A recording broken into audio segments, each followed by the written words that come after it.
Alam niyo ba, bawal po ang ginagawa. Kindly maintain Presiding order officer, within the bawal po court. ang ginagawa nitong nasa harap natin, nagkukomento.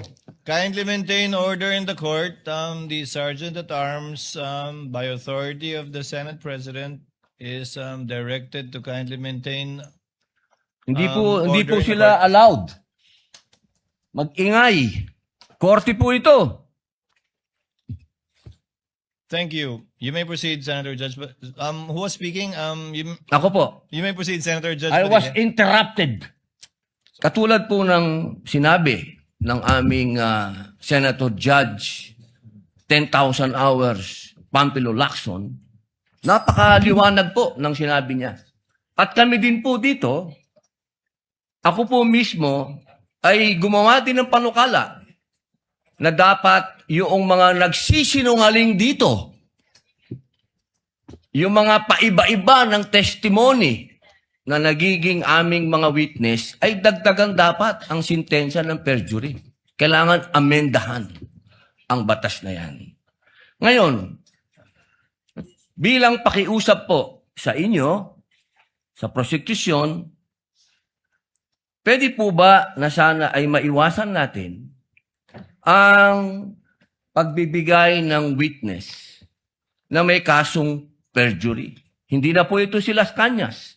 Ang sinasabi ko po ay yung dalawang mahal nating witness, si Attorney Jeremy Lotok at si NBI Agent Talilong, na sa mga oras na ito ay may kasong hinaharap na perjury. Pwede po bang iwasan natin na may mga ganito tayong witness para ang nasasakdal po kasi dito ay ibinoto ng 32 million na tao.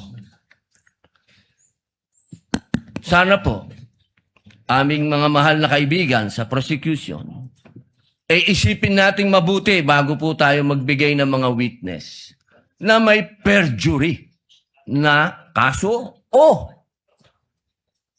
nagkaroon po kami ng dahilan na gumawa ng amenda na itong perjury ay amendahan. Pwede po ba yun? Your Honor, with all due respect, I would like to take exception to the question and manifestation of the Honorable Senator Judge Robin Padilla. First of all, we were able to verify already that there are no cases pending against the prosecution witnesses. In addition, Your Honor, and only to respond to the concern of the Honorable Senator Judge Padilla, ang conviction po ay hindi ground for disqualification unless it is final and unless it is punishable by more than 1 year and that the crime constitutes moral turpitude.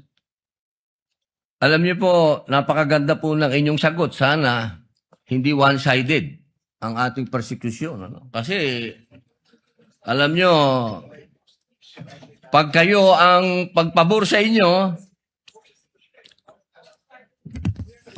alam niyo ba, bawal po ang ginagawa. Kindly maintain Presiding order officer, within the bawal po court. ang ginagawa nitong nasa harap natin, nagkukomento. Kindly maintain order in the court. The Sergeant at Arms, by authority of the Senate President, is directed to kindly maintain. Hindi order po in the sila court. allowed. Mag-ingay. Korte po ito. Thank you. You may proceed, Senator Judge. Who was speaking? Ako po. You may proceed, Senator Judge. I was Padilla. interrupted. With due apologies. So, ibig niyo pong sabihin, yung mga senator judges dito ngayon na humaharap sa kaso, na hindi po pinapayagan ng ombudsman at hindi pa rin sila guilty, ano pong ibig niyo sabihin? Your Honor, with all due respect, ang question niyo po kanina ay kaugnay ng pagtistigo. Testigo nga, Referring to judges the nga yung witnesses of sinasabi the prosecution, Your Honor. Ang usapan po ay yung guilty or not guilty. Okay? So, tatanong na po ako ng bago. Pwede po ba? May I be clarified, Your Honor, on your last question about the senator you said are facing cases?